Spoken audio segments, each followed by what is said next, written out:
Hi பட்டூஸ். இப்போ என்னன்னு பார்த்தீங்க அப்படின்னா 1 kg சோப்பை கட் பண்ண போகிறேன். அதுக்காக பார்த்தீங்க அப்படின்னா புதுசாக வந்து கட்டிங் மிஷின் வாங்கியிருக்கிறேன். கட்டிங் மிஷின் மட்டும் இல்லை, ஸ்ப்ளிட்ரு, அதுக்கப்புறம் 5 kg மோல்டு ஒட்டுக்கா வந்து 5 kg ஊற்றிக்கிற மாதிரி. இது பார்த்தீங்க அப்படின்னா என்னோட ரொம்ப நாள் ஆசை. ஃபஸ்ட்டு ஸ்டார்டிங்லேயே நான் அந்த இதை வாங்குறதுக்கு தான் ஐடியா பண்ணியிருந்தேன். நான் போய் கடையில் கேட்கும்போது அவர் சொன்னாரு, நீ இப்பதானே ஸ்டார்ட் அப்மா, உனக்கு வந்து இவ்வளோ பெருசு தேவைப்படாது, நீ வந்து சும்மா அந்த ஒரு லூஃபா எடுக்கிற மாதிரி அந்த மாதிரி மோல்டு வாங்கிக்கிங்க போதும் அப்படின்னாரு. இருந்தாலுமே எனக்கு வந்து 2 மனசா சரின்ட்டு நான் அப்போ அதை வாங்கிட்டு வந்துட்டேன். ஆனால் வந்து அப்பயே நான் எய்ம் பண்ணேன் இந்த மாதிரி நான் வாங்கணும் அப்படின்னு. இப்போ பார்த்தீங்க அப்படின்னா சோப்பு வந்து பத்துறதே இல்லை.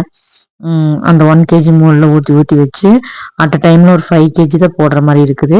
இது நம்ம வந்து க்யூரிங் வச்சு கொடுக்கணும் அப்படிங்கிறனால நம்மளுக்கு வந்து சோப் வந்து சீக்கிரமாக வந்து தீந்துருது.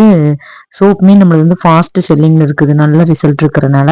ஏன்னா நம்ம பாதாம் ஆயிலும் தேங்காய் எண்ணெயும் வச்சு செய்கிற சோப்பு, அதனால நல்ல ரிசல்ட் இருக்குது, க்ளோ இருக்குது, ஒரு சைன் இருக்குது, பிம்பிள்ஸ் க்யூர் ஆகுது.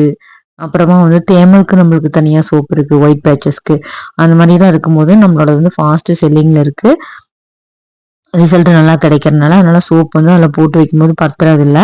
அதுக்காக பார்த்தீங்க அப்படின்னா இப்போ வந்து நான் வந்து இந்த மாதிரி மோல்டு கட்டெல்லாம் வாங்கியிருக்கிறேன். அதை வந்து இன்னொரு வீடியோவாக போடுறேன் உங்களுக்கு.